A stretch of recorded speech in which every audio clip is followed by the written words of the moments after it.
जब केदारनाथ बाबा ने भक्त के लिए 6 महीने को बदला एक रात में। हर हर महादेव। दोस्तों, पौराणिक कथा के अनुसार बहुत समय पहले जब गाड़ियों की सुविधा नहीं थी, तब धनवान लोग बैलगाड़ी या घोड़े का सहारा लिया करते थे, लेकिन गरीब लोगों के लिए पैदल यात्रा करना ही एकमात्र उपाय था। उसी समय गरीब शिव भक्त ने केदारनाथ धाम की यात्रा करने के लिए मन में ठान ली और पैदल यात्रा शुरू कर दी। वो इतना भोला था कि उसे तो केदारनाथ का रास्ता भी नहीं पता था, परंतु उसको ये विश्वास था कि बाबा केदार उसको दर्शन जरूर देंगे। इस तरह लोगों से रास्ता पूछते पूछते वो धीरे धीरे आगे बढ़ने लगा। जय भोले का नाम जपते जपते वो 2 महीने तक लगातार चलता रहा और फिर 2 महीने बाद अंत में जैसे तैसे केदारनाथ मंदिर के पास पहुंच ही गया। लेकिन वहां पहुंचकर उसने देखा कि चारों तरफ सन्नाटा छाया हुआ है, वो मंदिर भी बंद पड़ा है और साथ ही भारी मात्रा में बर्फ की बरसात हो रही है। ये सब देखकर उसके मन में सैकड़ों सवाल उठने लगे। सभी सवालों के साथ वो मंदिर की तरफ बढ़ने लगा। तभी उसे एक उम्मीद की रोशनी दिखाई दी। उसने देखा कि मंदिर के पंडित जी पूजा करने के बाद मंदिर का दरवाजा बंद करके अपने घर को जा रहे थे। फिर क्या था? उसने कांपती आवाज में कहा, पंडित जी, मैं बाबा शिव के दर्शन करना चाहता हूँ। कब होंगे मुझे मेरे प्रभु के दर्शन? उन्होंने उससे बताया कि मंदिर का दरवाजा अब 6 महीने के लिए बंद हो गया है और अब 6 महीने के पहले मंदिर का दरवाजा नहीं खुलेगा। ये सुनकर शिव भक्त के पैरों के नीचे से जमीन खिसक गई। आप भी सोच रहे होंगे ऐसा क्यों? भक्त द्वारा कारण पूछने पर पंडित जी ने बताया कि केदारनाथ मंदिर साल में सिर्फ 6 महीने के लिए ही खुलता है और बाकी के 6 महीने बंद रहता है। ये नवंबर में दीपावली के बाद भाई दूज के दिन बंद हो जाता है, क्योंकि इस समय वहां बहुत अधिक बर्फ गिरने के कारण मंदिर बर्फ से ढक जाता है। ऐसे में यहाँ जाना खतरे से खाली नहीं होता। इसीलिए अप्रैल के महीने में अक्षय तृतीया के दिन मंदिर के पट खोले जाते हैं और बाबा केदार अपने भक्तों को दर्शन देते हैं। ये सुनकर शिव भक्त के होश उड़ गए। आंसुओं से उसका गला भर गया और वो वहीं फूट फूट कर रोने लगा। थोड़ी देर तक तो वो कुछ भी नहीं बोल सका, लेकिन जैसे तैसे उसने कहा, पंडित जी, मैं 2 महीने से पैदल चलकर बहुत दूर से आया हूँ। मैं बहुत गरीब हूँ। इस कड़ाके की ठंड में मैं कहाँ जाऊंगा?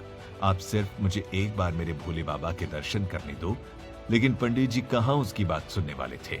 हाँ, अगर उस गरीब भक्त की जगह कोई अमीर आदमी होता तो शायद वो मान भी जाते।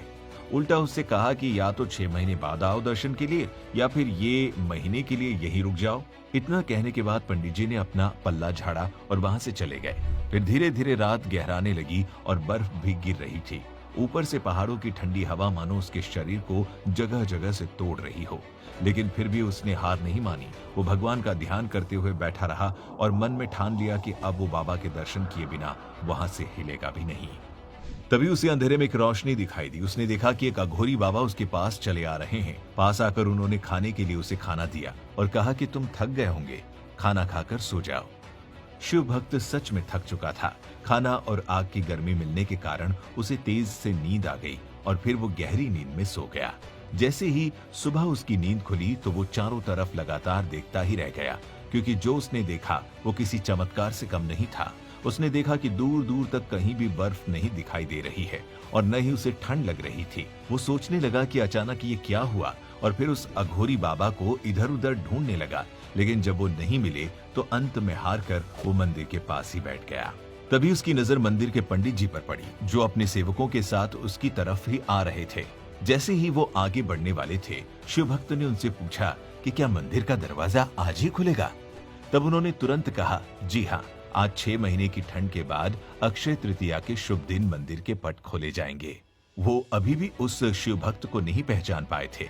तब उसने कहा, महाराज, आपने तो कल ही कहा था कि 6 महीने से पहले मंदिर नहीं खुलेगा, तो फिर आज ये सब मैं समझा नहीं। तब उन्हें धीरे धीरे सारी बात एक के बाद एक याद आ गई, लेकिन उनका कहना था कि ये बात 6 महीने पहले की थी, परंतु शिव भक्त ये मानने को तैयार ही नहीं था। फिर दूसरी तरफ जब पुजारी जी के दिमाग में बाबा केदार जी के चमत्कार से जुड़ी बातें घूमने लगी, तब उन्होंने भक्त से कहा कि कल जो जो भी उसके साथ हुआ वो उसके बारे में सब बताएं, और शिव भक्त ने ऐसा ही किया। उसने सारी बात एक एक करके बता दी। रात की बात जानने के बाद सभी की आंखें भर आई। सब कुछ सुनने के बाद रोती हुई आवाज में पंडित जी ने पूछा, कैसे दिखते थे वो अघोरी बाबा? उसके बाद उस गरीब भक्त ने अपनी आंखें बंद की और कहा, एकदम अघोरियों की तरह, पूरी तरह से बैरागी, शरीर पर शेर की छाल लपेटे हुए, हाथ में त्रिशूल, भस्म लगा हुआ शरीर और रुद्राक्ष की बहुत सी मालाएं लपेटे हुए थे वो बाबा। बस इतना सुनते ही पुजारी जी और उनके सभी साथी हर हर महादेव कहते हुए उस शिव भक्त के चरणों में गिर पड़े।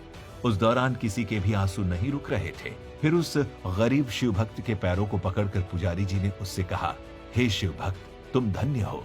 तुम्हारे पास मंदिर से निकलकर स्वयं बाबा केदार आए थे और उन्होंने अपनी योग माया से तुम्हारे 6 महीने को एक रात में बदल दिया, अर्थात कालखंड को छोटा कर दिया। क्योंकि शास्त्रों में भी बताया गया है कि समय में बदलाव करने की शक्ति सिर्फ महादेव के पास है और वो अपने सच्चे भक्तों के लिए समय को भी आगे बढ़ा सकते हैं।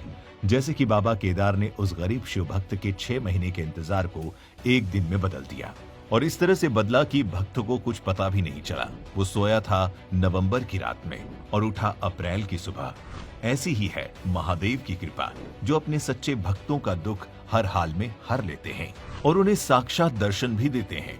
यही कारण है कि बाबा केदारनाथ ज्योतिर्लिंग को जागृत महादेव भी कहा जाता है, क्योंकि जो भी भक्त बाबा केदार को भजता है उसकी रक्षा करने भगवान सबसे पहले आते हैं। दोस्तों, अगर आप भी भक्ति भावना से जुड़ी ऐसी किसी पौराणिक कथा के बारे में जानना चाहते हैं तो हमें नीचे कमेंट करके जरूर बताएं।